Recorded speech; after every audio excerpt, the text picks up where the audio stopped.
칼날 위의 왕, 태종 이방원, 피로 세운 조선의 기틀. 일부 살인자인가, 대왕의 아버지인가, 태종 이방원. 이 이름 앞에 서면 우리는 늘 망설이게 됩니다. 그를 영웅이라 부르자니 손에 묻은 피가 너무 많고, 폭군이라 부르자니 그가 남긴 나라가 너무 단단합니다. 그래서 태종 이방원은 조선 역사에서 가장 평가하기 어려운 인물입니다. 누군가는 그를 살인자라 부르고, 누군가는 세종대왕의 아버지라 부릅니다. 과연 그는 무엇이었을까요? 먼저 조선시대의 사람들의 시선부터 보겠습니다. 조선은 성리학을 국가의 근간으로 삼은 나라였습니다. 특히 16세기 이후 조선을 이끌었던 사림 세력은 정치에서 무엇보다 명분과 도덕을 중시했습니다. 이 사림의 눈에 태종 이방원은 처음부터 끝까지 도저히 용납될 수 없는 인물이었습니다. 그 이유는 분명합니다. 정몽주는 고려 말 최고의 학자였고 성리학을 조선으로 이어준 달이었습니다.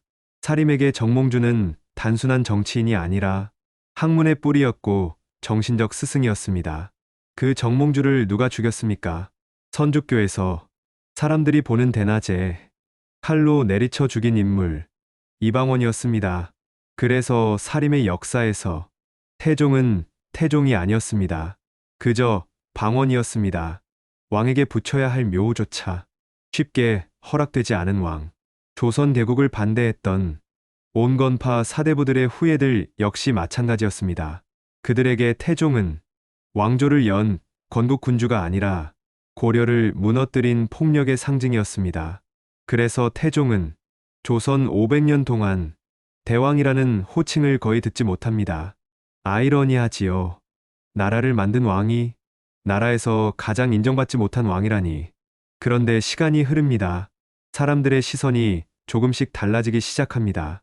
그 이유는 단 하나입니다. 세종대왕, 조선 역사상 최고의 군주, 백성을 위해 문자를 만들고 과학과 제도를 꽃피운 성군, 그리고 사람들은 묻게 됩니다. 그런 세종의 아버지는 도대체 어떤 사람이었을까? 이 질문이 태종 이방원을 다시 불러냅니다. 태종은 왕위에 오른 뒤 조선을 근본부터 다시 설계합니다. 그는 무엇보다 먼저 사병을 혁파합니다. 지방에 흩어져 있던 무력을 모두 왕에게로 돌립니다. 이전까지 고려는 왕이 다스리는 나라가 아니었습니다. 힘센 집안들이 각자 군대를 거느린 나라였습니다. 그 구조가 고려를 무너뜨렸다는 사실을 태종은 누구보다 뼈저리게 알고 있었습니다. 그래서 그는 결단합니다. 왕보다 강한 존재는 이 나라에 단 한 명도 있어서는 안 된다. 그 과정에서 피가 흘렀습니다. 많은 공신들이 제거됐고 친족도 예외가 아니었으며 심지어 자신의 처가마저 칼날을 피하지 못했습니다. 이쯤 되면 묻게 됩니다. 이건 너무한 것 아닌가? 그렇습니다. 너무했습니다. 잔혹했습니다. 그러나 태종의 시선은 언제나 다음 왕에게 가 있었습니다. 그는 스스로를 완성된 왕으로 만들 생각이 없었습니다. 자신은 어디까지나 다리를 놓는 사람이라 여겼습니다. 그래서 태종은 모든 피를 자기 대에서 끝내려 합니다. 내 아들 때는 칼을 들지 않아도 되는 나라를 만들겠다는 생각. 그 결과가 무엇입니까? 세종은 피를 묻히지 않아도 되는 왕이 됩니다. 왕권은 이미 확립되어 있었고 신하들은 왕을 넘볼 수 없었으며 국가는 안정돼 있었습니다. 세종은 그 위에서 비로소 성군이 될 수 있었습니다. 이 지점에서 태종 이방원은 단순한 살인자가 아니게 됩니다. 그는 이상적인 군주는 아니었습니다. 그러나 현실을 정확히 아는 정치가였습니다. 정치는 선의만으로 작동하지 않습니다. 누군가는 반드시 더러운 선택을 해야 합니다. 태종 이방원은 그 더러움을 스스로 떠안은 인물이었습니다. 그래서 그는 성리학자의 눈에는 실패한 왕이었고 국가의 눈에는 성공한 설계자였습니다. 오늘날 태종이 드라마와 콘텐츠에서 끊임없이 재조명되는 이유도 바로 여기에 있습니다. 태종 vs 세종이라는 구도가 높은 조회수를 기록하는 이유는 부자 비교가 아닙니다. 사람들은 알고 싶은 겁니다. 완벽한 성군 뒤에는 어떤 아버지가 있었는지를 태종 이방원, 피를 묻힌 정복자이자 성군을 만든 아버지, 단정할 수 없는 인물, 그래서 가장 인간적인 왕, 그리고 이제 이 질문으로 넘어가야 합니다. 그가 그렇게까지 칼을 들어야 했던 이유는 무엇이었을까요? 그 모든 피의 선택은 어디에서 시작되었을까요? 2부 12차 왕자의 난, 태종 이방원이 계승에 집착하게 된 이유, 태종 이방원이 왜 그토록 왕위 계승에 집착했는가? 이 질문의 답은 그가 왕이 된 이유가 아니라 왕이 되기 전에서 시작됩니다. 모든 시작은 선주교였습니다. 고려 말 정몽주라는 이름은 단순한 한 명의 신하가 아니었습니다. 그는 고려 왕조의 마지막 명분이었고 성리학적 도덕의 상징이었습니다. 그 정몽주를 대낮 사람들이 보는 앞에서 칼로 베어 쓰러뜨린 사람, 이방원이었습니다. 이 순간부터 이방원의 정치 인생에는 되돌릴 수 없는 선이 그어집니다. 명분의 길은 끊어졌고 남은 선택지는 단 하나였습니다. 끝까지 가는 것. 조선이 세워지고 나서도 싸움은 끝나지 않았습니다. 오히려 더 치열해집니다. 1398년 제1차 왕자의 난, 이방원은 조선 건국의 설계자였던 정도전과 남은을 제거합니다. 이 싸움은 단순한 권력 다툼이 아니었습니다. 누가 이 나라를 지배할 것인가? 왕인가? 아니면 신하인가? 정도전은 왕권보다 신권을 중시했습니다. 왕은 상징이고 정치는 대신들이 한다는 구상이었습니다. 이방원에게 이건 곧 나라의 죽음이었습니다. 고려가 무너진 이유가 바로 그것이었기 때문입니다. 그래서 이방원은 칼을 듭니다. 그리고 그 칼은 정도전뿐 아니라 형제들까지 향하게 됩니다. 하지만 피로 얻은 권력은 곧바로 또 다른 피를 부릅니다. 1400년 제2차 왕자의 난, 이번 상대는 형제 반간이었습니다. 왕자의 난은 왕이 되기 위한 싸움이 아니라 왕이 될 수 있는 구조를 차지하기 위한 전쟁이었습니다. 이 싸움의 끝에서 이방원은 마침내 왕이 됩니다. 태종 이방원. 그러나 이 승리는 결코 안도감을 주지 않았습니다. 그는 누구보다 잘 알았습니다. 왕위 계승이 흔들리는 순간 형제는 칼을 들고 공신은 반란을 일으키며 외척은 틈을 파고든다는 사실을, 이 모든 것을 자신이 직접 겪었기 때문입니다. 그래서 태종에게 왕위 계승은 언젠가 해결할 문제가 아니었습니다. 지금 당장 정리하지 않으면 반드시 피로 되돌아오는 문제였습니다. 이 경험이 훗날 태종을 그토록 냉혹한 왕으로 만듭니다. 아들의 행동 하나에도 민감해지고 인심의 흐름 하나에도 과민해지며 외척의 그림자 하나에도 칼을 떠올리게 되는 이유, 모든 것은 이 두 번의 왕자의 난에서 시작되었습니다. 태종은 알고 있었습니다. 왕위는 차지하는 것도 어렵지만 넘겨주는 것은 훨씬 더 어렵다는 사실을. 그래서 그는 자신의 대에서 이 지옥을 끝내고 싶어 했습니다. 그리고 이 집착은 곧 두 아들, 양령과 충령의 문제로 이어집니다. 다음 이야기는 바로 그 지점입니다. 태종이 왜 아들의 문제를 가족사가 아니라 정치로 보게 되었는지 그 출발점으로 들어가 보겠습니다. 3부 사병혁파와 군권 일원화. 태종이 칼을 내려놓게 만드는 나라를 설계하다. 태종 이방원이 칼을 들었던 이유를 단지 성격이나 야심으로만 설명한다면 우리는 이 왕을 끝내 이해할 수 없습니다. 태종은 피를 흘리는 왕이었지만 그 피가 영원히 흐르기를 바란 사람은 아니었습니다. 오히려 그는 이 질문을 붙잡고 있었을 겁니다. 어떻게 하면 다음 왕은 칼을 들지 않아도 되는 나라를 만들 수 있을까? 그 답이 바로 사병혁파와 군권 일원화였습니다. 고려 말의 국가는 겉으로는 왕의 나라였지만 실제로는 그렇지 않았습니다. 힘 있는 집안마다 각자의 군대를 거느렸고 공신과 권문세족들은 왕보다 강한 무력을 갖고 있었습니다. 이 구조가 고려를 무너뜨렸습니다. 왕이 명령해도 칼이 움직이지 않는 나라. 그 틈에서 반란이 일어나고 권력이 쪼개지고 끝내 왕조가 붕괴됩니다. 태종은 이 모든 과정을 눈으로 본 사람이었습니다. 그래서 그는 왕이 되자마자 가장 먼저 칼을 듭니다. 그러나 이번 칼은 사람을 베기 위한 칼이 아니었습니다. 구조를 베기 위한 칼이었습니다. 사병, 혁파, 개인이 소유한 군대를 모두 없애고 군권을 오직 왕에게로 집중시킵니다. 이건 단순한 군사 개편이 아니었습니다. 정치 선언이었습니다. 이 나라에서 무력을 가질 수 있는 사람은 왕 단 한 명뿐이다. 공신도 예외가 아니었고 친척도 예외가 아니었으며 왕비의 집안조차 예외가 될 수 없었습니다. 많은 사람들이 반발했습니다. 불만이 쌓였고 원망이 퍼졌습니다. 그러나 태종은 물러서지 않습니다. 그는 알고 있었기 때문입니다. 왕보다 강한 칼이 존재하는 순간 왕위 계승은 언제든 다시 피로 변한다는 사실을.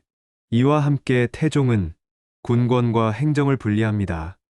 군대는 왕의 명령으로만 움직이게 하고 정무는 승정원을 통해 왕에게 직접 보고되도록 합니다. 즉, 칼은 따로, 정치는 따로 움직이게 한 것입니다. 이 구조는 매우 중요합니다.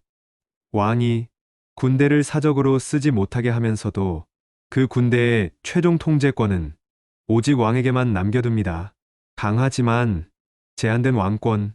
태종이 설계한 국가는 바로 이런 모습이었습니다. 그래서 태종의 정치는 단순한 공포 정치가 아닙니다. 칼을 휘두르되 그 칼이 다시는 자기 가족과 신하를 향하지 않도록 틀을 만든 정치였습니다.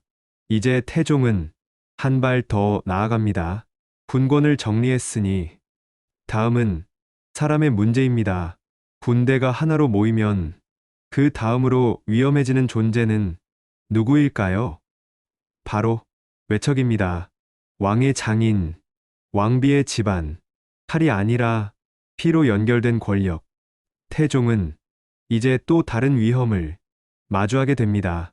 다음 이야기에서는 태종이 왜 외척을 그토록 두려워했는지, 그리고 그 두려움이 어떻게 시몬의 비극으로 이어졌는지를 살펴보겠습니다. 그 전에 하나만 더 짚고 가야 합니다. 태종은 이미 칼과 결정권을 모두 왕에게 모아두었습니다. 사부, 6조 직계제, 왕이 직접 결제하는 나라를 만들다. 군권을 하나로 모은 태종은 거기서 멈추지 않습니다. 칼을 쥐었다면 이제는 결정권을 쥐어야 했기 때문입니다. 태종이 다음으로 손댄 것은 군대가 아니라 정치의 방식이었습니다. 조선 초기의 정치는 겉보기에는 왕의 나라였지만 실제로는 그렇지 않았습니다. 국정의 중요한 결정은 의정부에서 논의되고 신하들의 합의를 거쳐 왕에게 올라오는 구조였습니다. 말하자면 왕은 최종 승인자였지 결정의 출발점은 아니었습니다. 태종은 이 구조를 매우 위험하게 보았습니다. 왜냐하면 그는 이미 알고 있었기 때문입니다. 신하의 합의가 강해지는 순간 왕은 책임만 지는 존재가 되고 권력은 다시 분산된다는 사실을. 그 끝이 고려였고 그 결과가 왕자의 난이었습니다. 그래서 태종은 또 하나의 결단을 내립니다. 6조 직계제. 이 제도의 핵심은 단순합니다. 이제 모든 행정은 의정부를 거치지 않고 6조가 곧바로 왕에게 보고합니다. 국방, 인사, 재정, 형벌, 나라의 중요한 결정은 왕의 책상 위에서 직접 결론이 나도록 만든 것입니다. 이건 행정 개편이 아니라 통치 철학의 선언이었습니다. 이 나라의 최종 책임자는 신하의 합의가 아니라 왕이다. 태종은 왕이 권한만 갖고 책임을 지지 않는 존재가 되는 것을 가장 경계했습니다. 그래서 그는 결정권과 책임을 동시에 끌어안습니다. 왕이 직접 결재한다는 것은 왕이 모든 판단의 결과를 온전히 떠안겠다는 뜻이기도 했습니다. 이 제도는 많은 반발을 불러옵니다. 신하들은 말합니다. 왕이 너무 많은 것을 혼자 결정하려 한다. 이건 전제 정치다. 그러나 태종의 생각은 달랐습니다. 신하의 합의가 늘 옳은 것은 아니고 책임이 분산된 정치만큼 위험한 정치도 없다고 보았습니다. 왕이 결단하고 왕이 책임지는 구조, 태종이 원한 나라는 바로 그런 나라였습니다. 그리고 이 구조는 훗날 세종에게 결정적인 유산이 됩니다. 세종은 강한 왕권 위에서 비로소 토론할 수 있었고 신하의 의견을 위협이 아니라 자원으로 활용할 수 있었습니다. 즉, 태종은 토론을 없앤 것이 아니라 토론이 가능한 안전한 왕권을 먼저 만든 셈입니다. 사병 혁파로 칼을 하나로 모으고 육조 직계제로 결정을 하나로 모은 태종. 이제 조선은 왕보다 강한 군대도 왕보다 앞서는 행정도 존재하지 않는 나라가 됩니다. 이 지점에서 우리는 분명히 말할 수 있습니다. 태종 이방원은 잔혹한 개인이기 이전에 국가의 중심을 의도적으로 설계한 왕이었습니다. 그리고 바로 이 설계 위에서 태종은 아들의 문제를 다시 바라보게 됩니다. 군권도 행정권도 모두 왕에게 모였다면 다음으로 흔들릴 수 있는 것은 무엇일까요? 이제 남은 위험은 칼이 아니라 사람의 관계입니다. 바로 외척. 다음 이야기에서는 태종이 왜 외척을 가장 위험한 변수로 보았는지, 그리고 그 두려움이 어떻게 시몬의 비극으로 이어졌는지를 살펴보겠습니다. 그렇다면 질문은 이제 이렇게 바뀝니다. 왕보다 강한 군대도 없고 왕보다 앞서는 행정도 없던 나라에서 태종은 무엇을 가장 위험한 변수로 보았을까요? 5부 승정원의 독립과 강화. 왕의 말이 곧 국가가 되다. 군권을 하나로 모으고 결정권을 왕에게 집중시킨 태종은 여기서 멈추지 않습니다. 결정을 내리는 것과 그 결정이 정확히 집행되는 것은 전혀 다른 문제이기 때문입니다. 태종이 마지막으로 손댄 곳은 칼도 정책도 아닌 왕의 말이 오가는 통로였습니다. 바로 승정원입니다. 승정원은 왕의 명령을 받아 적고 그 명령을 신하들에게 전달하는 기관입니다. 겉으로 보면 단순한 비서 조직처럼 보일 수 있습니다. 그러나 태종의 눈에는 전혀 달랐습니다. 승정원은 왕의 의지가 왜곡되지 않고 지체되지 않으며 다른 사람의 손을 거치지 않고 국가 전체로 퍼져나가는 왕의 손이었습니다. 조선 초 왕의 명령은 여러 단계를 거쳐 전달됐습니다. 그 과정에서 말은 조금씩 바뀌고 의도는 희석되며 책임은 흐려집니다. 태종은 이 구조를 매우 위험하게 보았습니다. 왕이 결단했는데 그 결단이 신하의 해석에 따라 달라진다면 그건 왕권이 아니라 권력 분산이기 때문입니다. 그래서 태종은 승정원을 독립시키고 그 권한을 대폭 강화합니다. 왕의 말은 승정원을 통해 직접 기록되고 직접 전달되며 직접 관리됩니다. 이제 왕의 명령은 누군가의 의견이 아니라 문서가 되고 시스템이 됩니다. 이 변화는 아주 중요합니다. 왕이 감정적으로 말해도 승정원은 그것을 정치적 언어로 정리합니다. 왕이 즉흥적으로 지시해도 그 말은 공식 기록으로 남아 책임의 근거가 됩니다. 즉, 태종은 왕의 권력을 무제한으로 키운 것이 아니라 제도 속에 묶어둔 것입니다. 말이 곧 기록이 되고 기록이 곧 정책이 되는 구조. 이제 왕은 혼자 결정하지만 혼자 독주할 수는 없는 존재가 됩니다. 승정원은 왕을 대신해 말하지만 왕을 대신해 판단하지는 않습니다. 이 미묘한 균형이 조선 왕권의 핵심이었습니다. 사병 혁파로 칼을 왕에게 모으고 육조 직계제로 결정을 왕에게 모으고 승정원으로 왕의 말을 국가 시스템으로 만든 태종. 이제 조선은 왕의 감정이 아니라 왕의 판단이 움직이는 나라가 됩니다. 그리고 이 구조는 훗날 세종에게 엄청난 힘이 됩니다. 세종은 이 완성된 시스템 위에서 말할 수 있었고, 토론할 수 있었으며, 실험할 수 있었습니다. 왕의 말이 즉시 국가가 되지 않았다면 세종의 통치도 불가능했을 겁니다. 이 지점에서 우리는 다시 묻게 됩니다. 이렇게까지 군권도 행정권도 왕의 말까지 모두 정리한 태종에게 도대체 무엇이 남아 있었을까요? 그것은 칼도 아니었고 제도도 아니었습니다. 마지막으로 남은 위험은 피로 이어진 권력, 바로 외척이었습니다. 다음 이야기에서는 태종이 왜 외척을 그토록 두려워했는지, 그리고 그 두려움이 어떻게 시몬의 비극으로 이어졌는지를 본격적으로 살펴보겠습니다. 육부 조선 건국 강의의 재조명. 겉의 역사에서 궁궐 안의 암투로 솔직히 고백 하나부터 하고 가야겠습니다. 그동안 우리가 들어온 조선 건국 이야기는 어디까지나 겉으로 드러난 사건 중심이었습니다. 위화도 회군, 최영과 이성계의 대립, 여러분도 익숙하시죠? 군대가 돌아섰고, 권력이 이동했고, 왕조가 바뀌었다. 이 이야기만 놓고 보면 조선 건국은 하나의 정치 사건처럼 보입니다. 하지만 정말 그랬을까요? 나라 하나가 무너지고 새 왕조가 세워지는 일이 그저 군대 이동 몇 번으로 끝났을까요? 아닙니다. 역사의 진짜 핵심은 언제나 보이지 않는 곳에 있습니다. 궁궐 안, 그리고 가족 안, 이제 시선을 바꿔야 할 때입니다. 태종 이방원의 시대를 이해하려면 위화도 회군에서 멈춰서는 안 됩니다.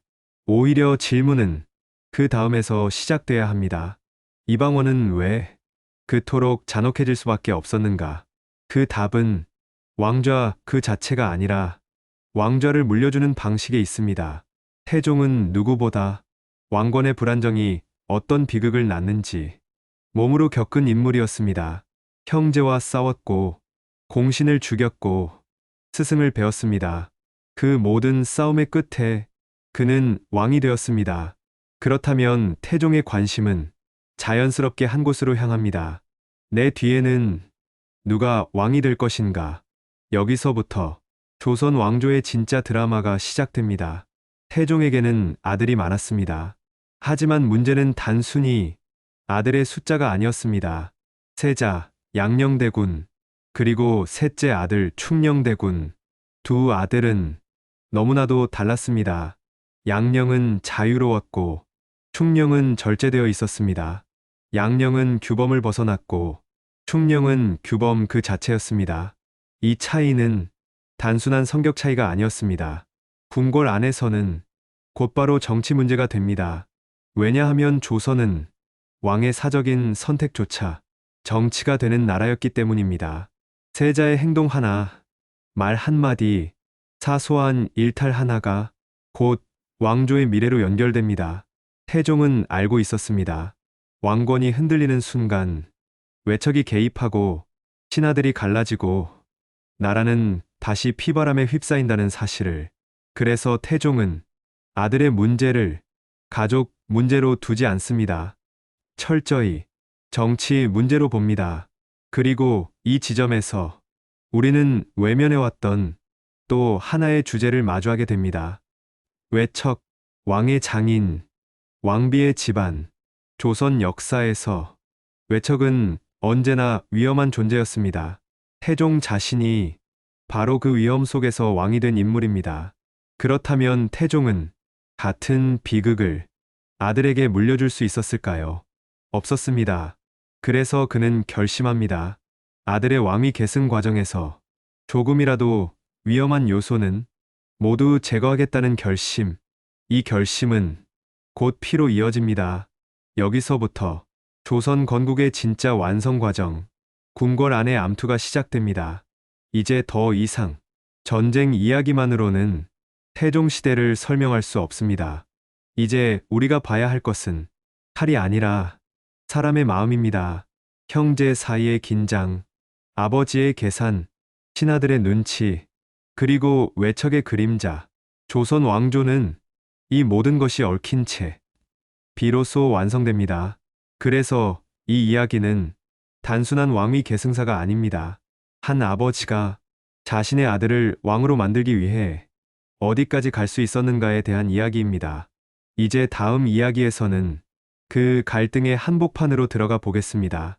세자 양녕과 충녕대군 두 형제의 선택이 어떻게 조선의 미래를 갈랐는지, 그리고 태종의 칼날이 왜 다시 한번 자기 가족을 향할 수밖에 없었는지를 말입니다. 7부 왕위 계승의 긴장. 세자 양녕과 충녕 형제가 아닌 정치가 되다. 태종 이방원은 알고 있었습니다.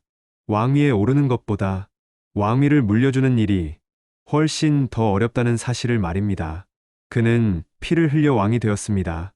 형제를 베고 공신을 제거하고 스승을 죽였습니다. 그래서 누구보다도 잘 알고 있었습니다. 왕위 계승이 흔들리는 순간 나라는 다시 피로 물든다는 사실을, 그리고 그 그림자가 이제 그의 아들들에게 들이우기 시작합니다. 세자 양녕대군, 그리고 셋째 아들 충녕대군. 태종에게 왕조의 안정적인 계승은 그 무엇과도 바꿀 수 없는 최우선 과제였습니다. 하지만 아이러니하게도 그 안정은 아들들로 인해 흔들리기 시작합니다. 양녕과 충녕, 이 두 형제는 너무도 달랐습니다. 양녕은 자유로웠습니다. 충녕은 절제되어 있었습니다.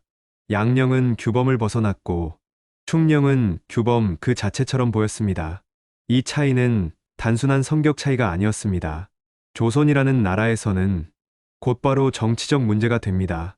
조선은 왕의 나라였지만 동시에 예법의 나라였습니다. 특히 세자라는 자리는 사적인 인간으로 존재할 수 없는 자리였습니다. 그의 말 한마디, 행동 하나, 사소한 일탈조차 곧 왕조의 미래로 연결됩니다. 양녕대군은 이 사실을 알면서도 계속해서 경계를 넘었습니다. 궁궐 밖으로 나가기를 즐겼고 격식과 예법을 가볍게 여겼으며 왕실의 기대를 정면으로 거부하는 듯한 행동을 반복합니다. 반면 충녕대군은 달랐습니다. 그는 말수가 적었고 자기 자리를 정확히 알고 있었으며 늘 한 발 뒤에서 형을 바라보았습니다. 그러나 그 뒤라는 위치는 결코 안전한 자리가 아니었습니다.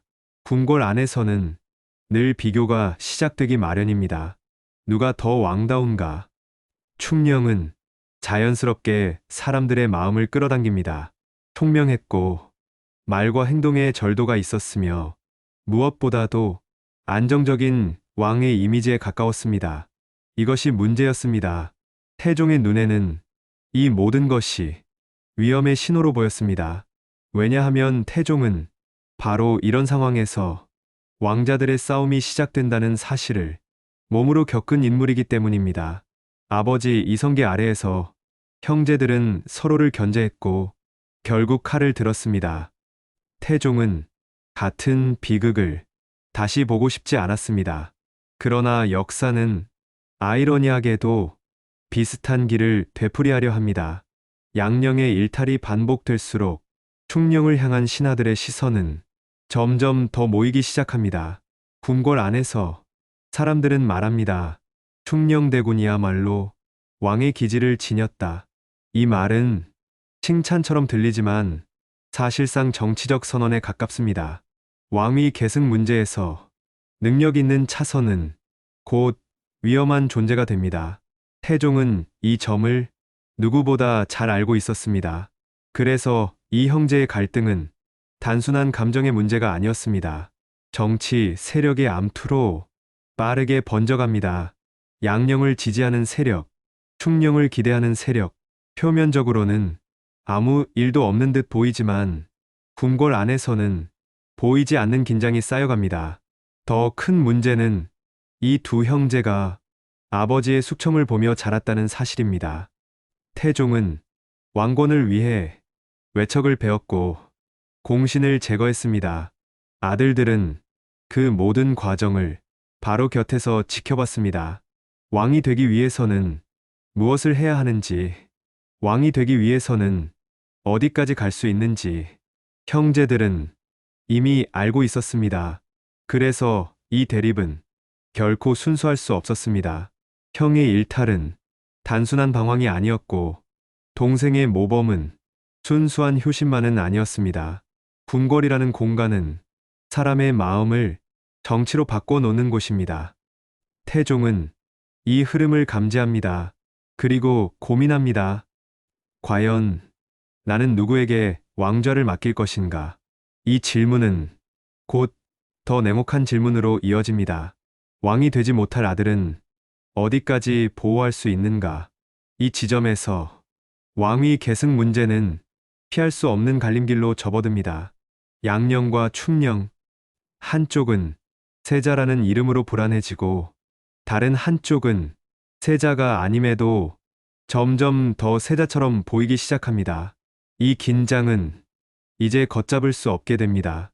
그리고 곧 한 사건이 이 갈등을 폭발시킵니다. 양령의 일탈, 그 행동 하나가 형제 사이의 균열을 결정적으로 드러내게 됩니다. 다음 이야기에서는 그 일탈의 순간, 그리고 충령이 던진 치명적인 한마디를 살펴보겠습니다.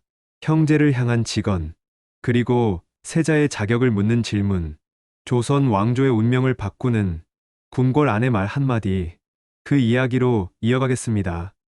8부, 세자 양령의 일탈, 신분 차별 없는 바둑놀이, 그 치명적인 의미, 세자 양령대군, 그의 문제는 처음부터 거창하지 않았습니다.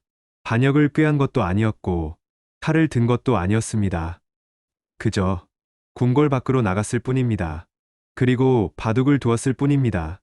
하지만 조선이라는 나라에서 그저라는 말은 결코 가볍지 않습니다.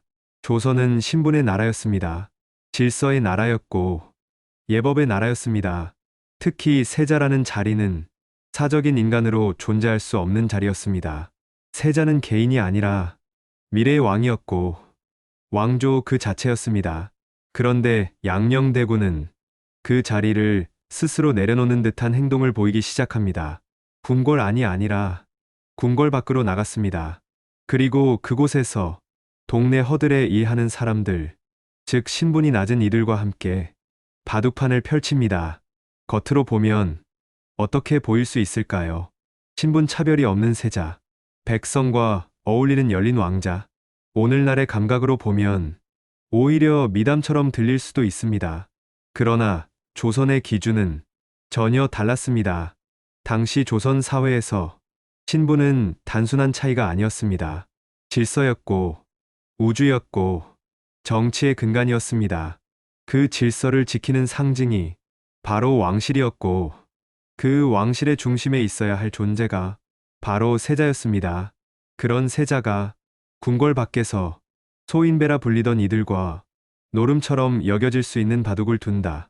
이건 단순한 취미 문제가 아니었습니다. 조선의 언어로 번역하면 이건 이렇게 들렸을 겁니다. 세자가 자기 자리를 부정하고 있다. 바둑이라는 행위 자체가 문제가 아니었습니다. 문제는 누구와 어디에서 어떤 위치로 두느냐였습니다. 세자는 지존의 자리에 있어야 했습니다. 감히 내려와서는 안 되는 자리였습니다. 그런데 양령은 그 선을 넘었습니다. 그리고 그 순간부터 궁궐 안의 공기는 달라지기 시작합니다. 사람들은 수군대기 시작합니다. 세자가 어울리지 말아야 할 자들과 어울린다. 세자로서의 품위가 보이지 않는다. 저 자가 과연 왕이 될 수 있겠는가? 이 말들은 단순한 뒷담화가 아닙니다. 조선에서는 이런 말들이 곧 정치적 판단으로 이어집니다. 신하들은 왕에게 보고하지 않아도 이미 마음속으로 결론을 내립니다. 그리고 그 결론은 서서히 한 방향으로 모입니다. 불안하다. 태종 이방원은 이 분위기를 놓치지 않습니다. 아니, 놓칠 수 없었습니다. 그는 누구보다도 왕의 권위가 무너지는 순간이 어떤 결과를 낳는지 알고 있었기 때문입니다. 왕의 말이 가벼워지는 순간, 왕실의 질서가 흐트러지는 순간, 그 틈으로 정치 세력이 파고듭니다. 태종은 바로 그런 틈에서 왕이 된 인물이었습니다.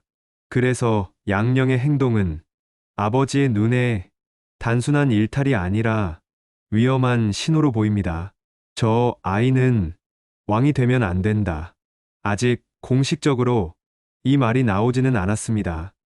그러나 아버지의 마음속에서는 이미 저울이 흔들리기 시작합니다. 그리고 이때부터 양령의 일탈은 개인의 문제가 아니라 정치의 문제가 됩니다. 궁궐 안에서는 비교가 시작됩니다. 형은 바둑을 두고 동생은 책을 읽는다. 형은 밖으로 나가고 동생은 안에 머문다. 형은 규범을 부수고 동생은 규범을 지킨다. 충녕대군. 아무 말도 하지 않았지만, 아무 행동도 하지 않았지만 그 존재 자체가 양령을 압박하기 시작합니다. 양령의 행동 하나하나는 이제 이렇게 해석됩니다. 동생에게 밀린다. 스스로 자격을 버린다.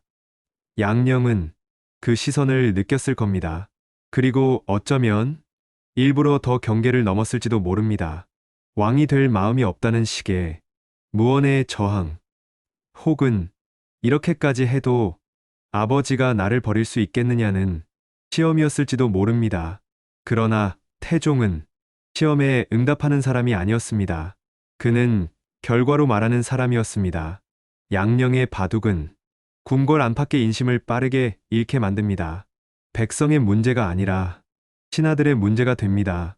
신하들이 등을 돌리는 순간 세자는 이미 반쯤 끝난 존재입니다. 그리고 이 모든 과정은 조용히, 그러나 치명적으로 왕위 계승 구도를 흔듭니다. 이제 왕위 계승은 안정이 아니라 불안의 문제가 됩니다. 태종은 결단의 순간을 향해 조금씩 다가가고 있었습니다. 그리고 그 결정의 문을 여는 것은 다름 아닌 형제 간의 말 한마디였습니다. 다음 이야기에서는 충녕대군이 형 양령에게 던진 결정적인 직언을 살펴보겠습니다. 소인배와 노름놀이를 어찌 세자가 할 수 있느냐는 그 말, 그 한마디가 어떻게 조선의 운명을 완전히 바꾸게 되는지 그 이야기로 이어가겠습니다.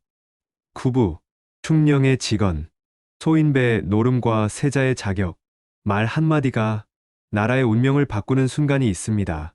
칼이 아니라, 군대가 아니라 그저 입에서 나온 한 문장. 이날 궁궐에서 오간 말이 바로 그런 말이었습니다. 세자 양령대군의 일탈이 궁궐 안팎에서 더 이상 숨길 수 없는 수준에 이르렀을 때 마침내 한 사람이 입을 엽니다. 셋째 아들 충녕대군이었습니다. 충녕은 말수가 많은 인물이 아니었습니다.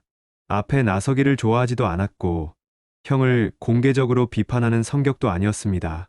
그래서 그의 입이 열렸다는 사실 자체가 궁궐 안에서는 이미 하나의 사건이었습니다. 그리고 그가 던진 말은 생각보다 훨씬 직설적이었습니다.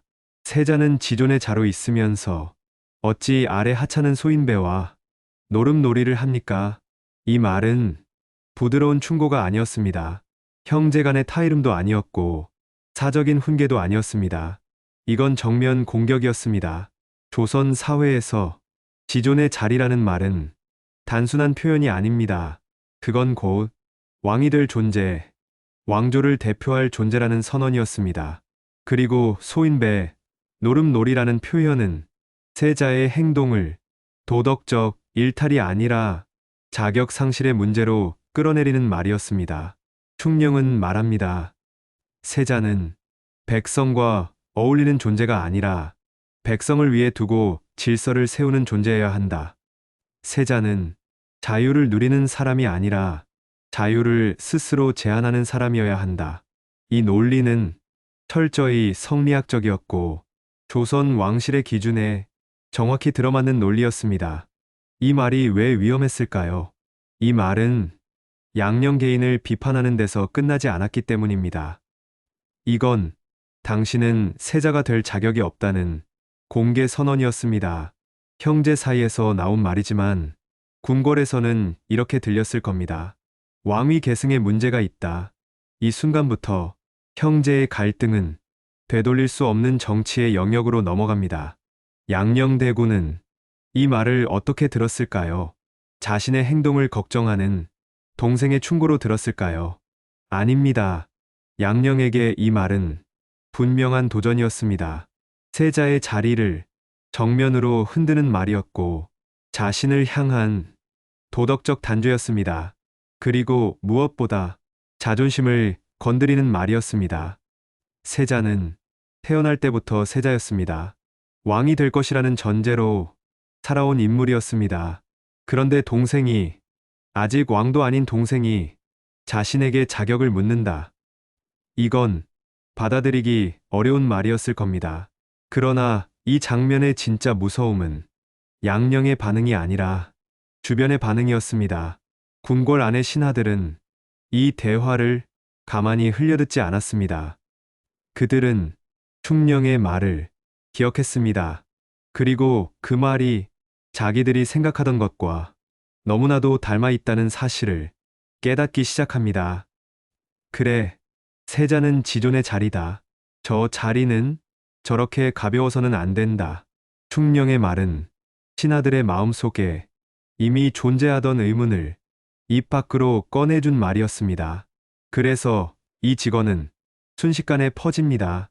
공식 기록에는 대화 한 줄로 남았을지 모르지만 궁궐의 공기는 이 날을 기점으로 완전히 달라집니다. 충령은 말 한마디로 가능성 있는 왕이 됩니다. 그리고 양령은 말 한마디로 불안한 세자가 됩니다. 이게 바로 조선 정치의 무서움입니다. 행동보다 말이 빠르고 칼보다 평가가 먼저 움직입니다. 충령은 자신의 말이 어떤 파장을 낳을지 모르고 한 말이었을까요? 아닙니다. 충령은 조심스러운 사람이었지만 어리석은 사람은 아니었습니다. 그는 알고 있었을 겁니다. 이 말이 형제 사이를 넘어 아버지에게까지 전해질 거라는 사실을. 그리고 실제로 이 말은 태종 이방원의 귀에 들어갑니다.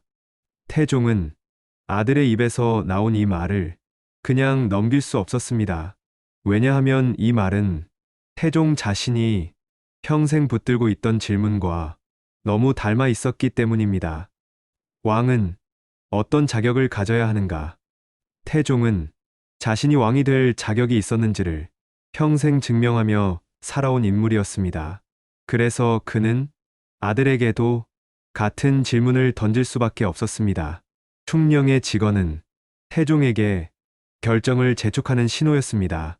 양령의 자유분방함과 충령의 절제, 이건 취향의 문제가 아니라 왕조의 생존 문제였습니다.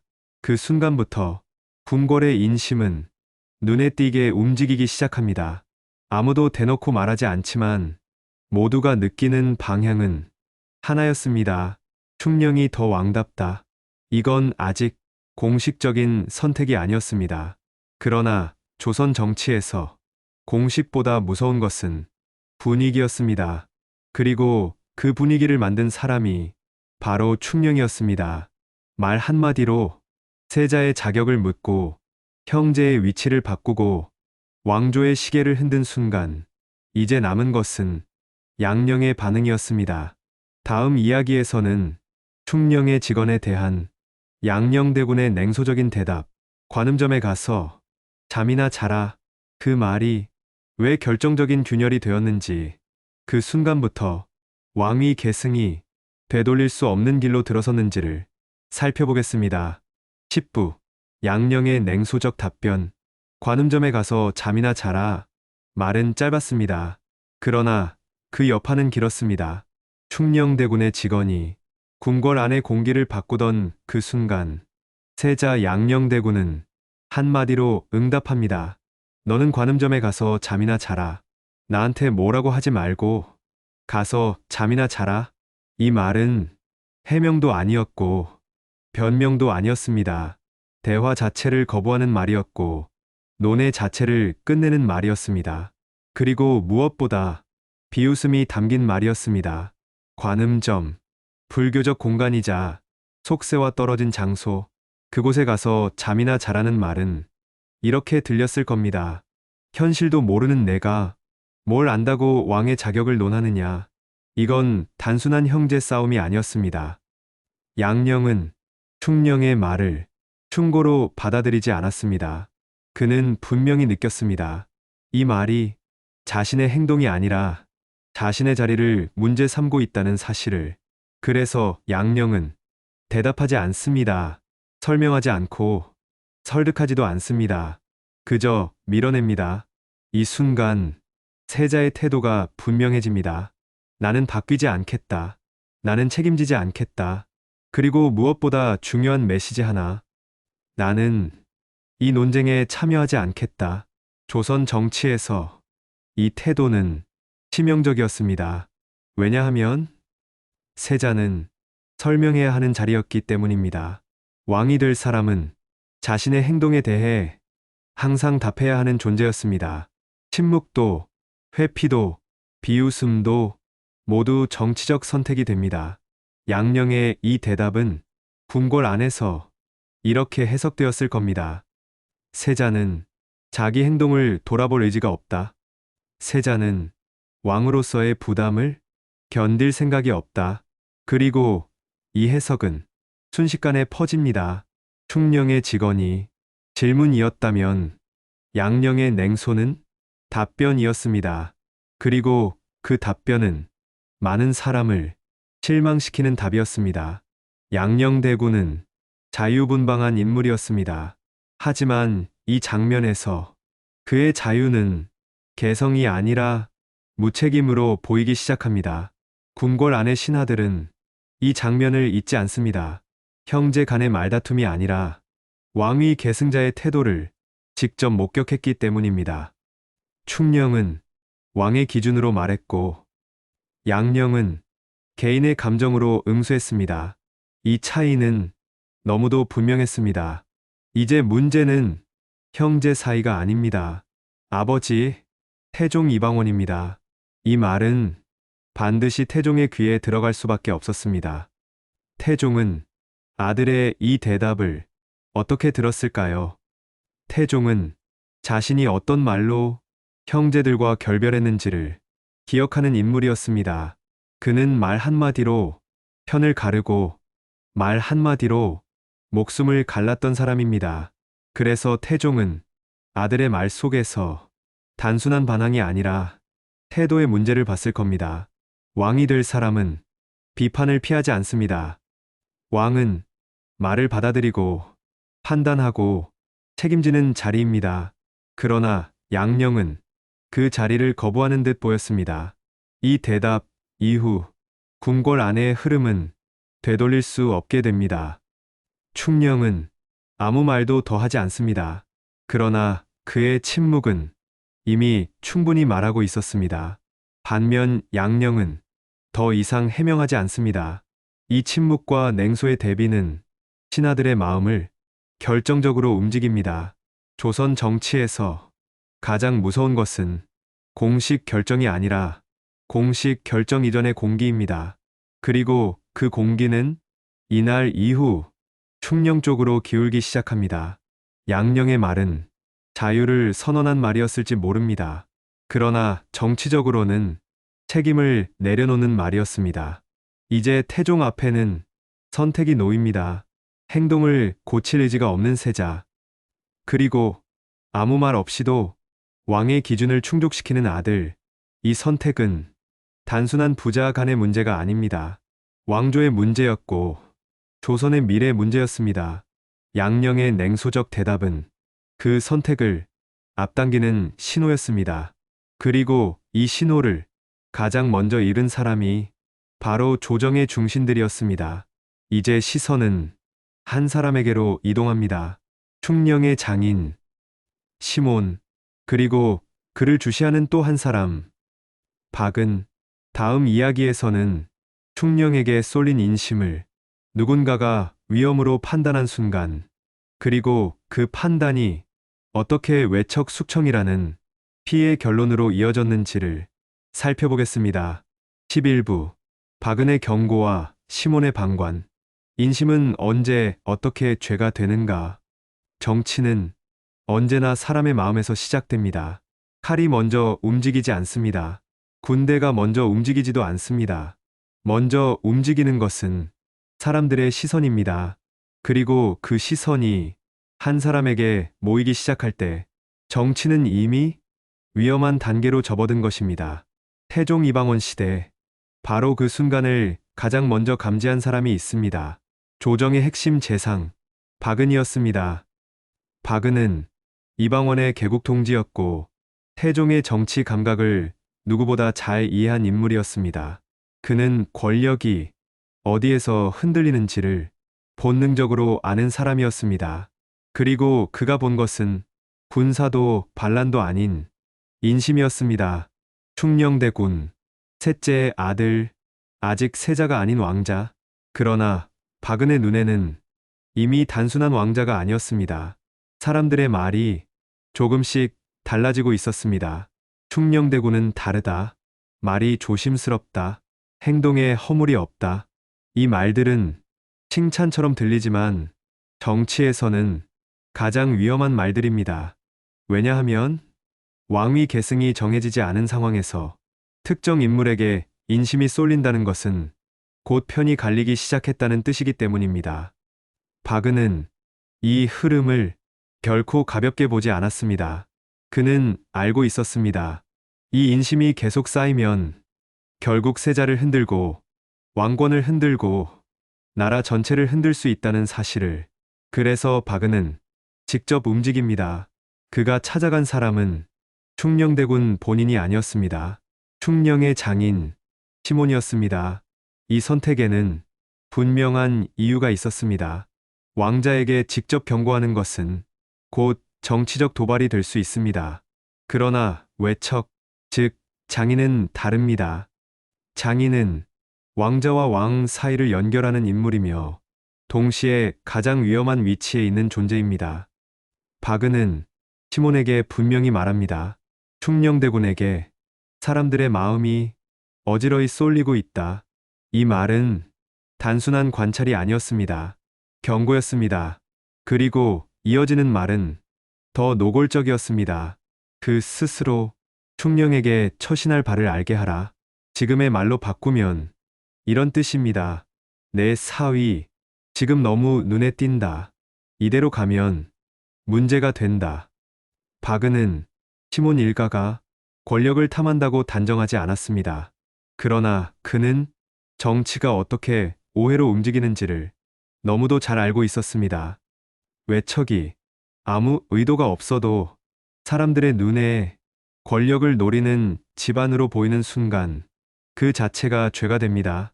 이게 바로 조선 정치의 무서움입니다. 문제는 의도가 아니라 보이는 모습입니다. 박은의 경고는 이 점을 정확히 짚고 있었습니다. 그러나 시몬의 반응은 기대와 달랐습니다. 시몬은 이 말을 듣고도 모른 척합니다. 아무 대답도 하지 않고 아무 조치도 취하지 않습니다. 심지어 박은이 충녕대군과 직접 이야기하려 할 때 시몬은 눈짓으로 그를 피하게 합니다.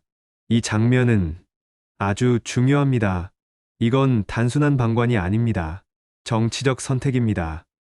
시몬은 사위에게 쏠린 인심을 위험으로 보지 않았습니다. 오히려 기회로 보았을 가능성이 큽니다. 이 정도 인기쯤이야. 설마 이게 문제가 되겠는가? 혹은 결국 왕이 될 사람은 충녕일지도 모른다. 이 생각이 시몬의 판단을 흐렸을 수 있습니다. 그러나 조선 정치에서 가장 위험한 태도는 바로 이 지점입니다. 인심을 관리하지 않는 외척. 박은은 이 순간을 보고 확신했을 겁니다. 이 집안은 스스로 멈출 줄 모른다. 그리고 더 무서운 판단에 이르게 됩니다. 그렇다면 누군가가 멈추게 해야 한다. 박은의 경고는 이제 태종 이방원에게로 향합니다. 태종에게 이 보고는 단순한 소문이 아니었습니다. 태종은 외척의 위험성을 이론이 아니라 경험으로 아는 사람이었습니다. 그는 이미 외척이 왕권을 흔드는 장면을 수없이 보았습니다. 그래서 태종에게 인심이 쏠린다는 말은 곧 이런 의미로 들렸을 겁니다. 지금 손대지 않으면 나중에는 손댈 수 없어진다. 정치는 항상 이 선택 앞에 서게 됩니다. 지금 베느냐, 나중에 무너뜨리느냐. 박은의 경고와 시몬의 방관은 이 선택을 태종 앞에 명확히 드러내 놓습니다. 이제 충령에게 쏠린 인심은 더 이상 개인의 인기 문제가 아닙니다.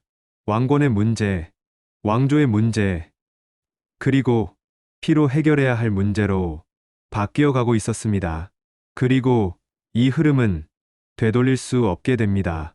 다음 이야기에서는 태종 이방원이 어떤 결단을 내렸는지, 그리고 그 결단이 왜 시몬의 비극으로 이어질 수밖에 없었는지를 살펴보겠습니다.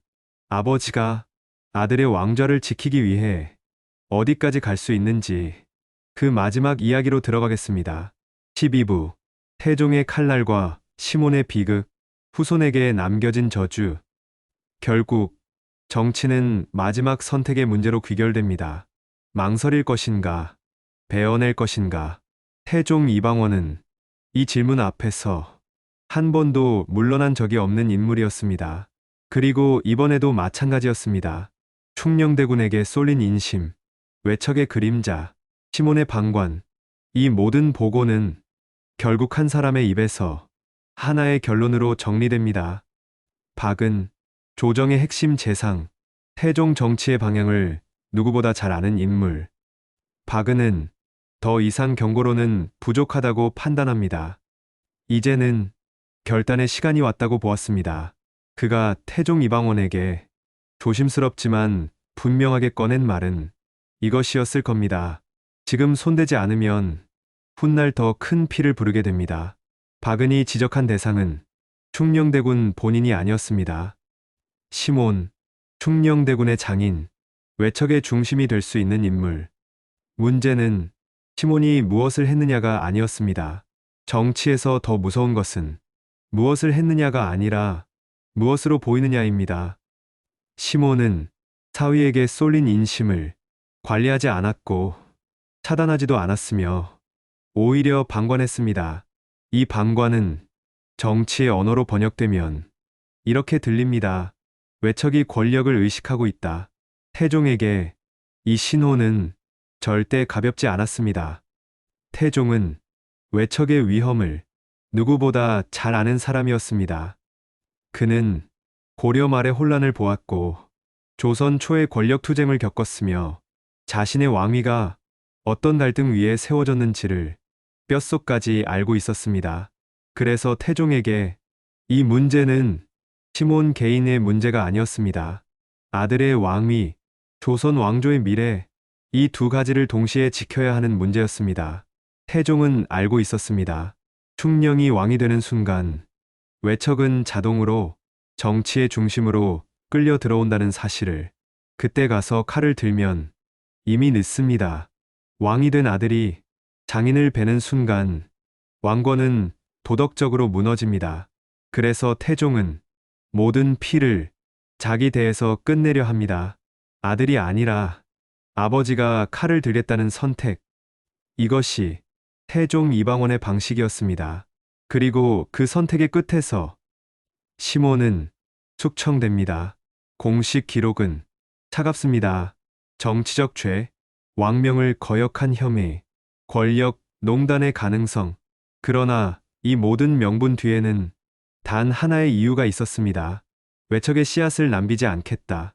시몬의 죽음은 조용하지 않았습니다. 그는 죽음 앞에서 마지막 말을 남깁니다. 우리 청송 심씨의 후손들은 반남 박씨와 혼인하지 말라. 이 유언은 단순한 원한의 표현이 아니었습니다. 이 말은 정치가 남긴 상처가 개인의 삶을 넘어 가문과 후손에게까지 이어진다는 선언이었습니다. 시몬은 자신을 죽음으로 몰아넣은 정치의 구조를 끝내 용서하지 않았습니다. 그리고 그 분노는 한 가문의 금기로 남습니다. 여기서 우리는 태종 이방원의 선택을 다시 묻게 됩니다. 과연 이것은 필요한 희생이었을까요? 아니면 되풀이될 수밖에 없는 폭력의 악순환이었을까요? 태종은 자신이 겪었던 왕권과 외척의 갈등을 아들에게 물려주지 않기 위해 모든 비난을 감수했습니다. 역사는 그를 잔혹한 왕으로 기록했습니다. 그러나 동시에 그의 선택 덕분에 세종은 외척의 간섭 없이 정치를 펼칠 수 있었습니다. 세종의 시대에는 외척이 왕을 흔들지 못했고 왕권은 안정됐으며 조선은 비로소 성군의 시대를 맞이합니다.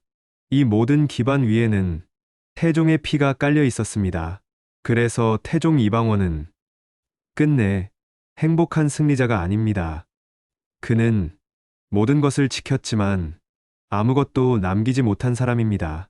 왕조는 남겼지만 칭송은 남기지 못했고 아들을 지켰지만 자신은 미움을 짊어진 채 역사 속에 남았습니다. 그리고 시몬의 유언은 이 모든 비극을 상징합니다. 정치는 끝났지만 원한은 끝나지 않았고 칼은 내려갔지만 증오는 대를 이어 남았습니다. 이것이 태종 이방원이 선택한 왕조 완성의 대가였습니다.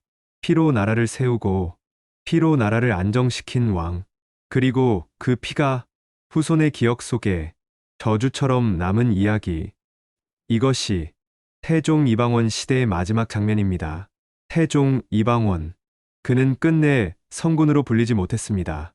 그러나 그가 흘린 피 위에서 조선은 비로소 흔들리지 않는 나라가 되었고 그의 아들은 피 묻히지 않은 왕이 될 수 있었습니다. 정치는 때로 가장 차가운 선택을 요구합니다. 그리고 그 선택의 대가는 언제나 선택한 사람 혼자 감당해야 합니다. 태종은 왕조를 남겼지만 칭송은 남기지 않았고 미래를 지켰지만 자신의 이름은 상처로 남겼습니다. 그래서 우리는 지금도 그를 쉽게 평가하지 못합니다. 살인자인가? 대왕의 아버지인가? 어쩌면 태종 이방원은 그 둘 사이 어딘가에서 지금도 우리에게 같은 질문을 던지고 있는지도 모릅니다.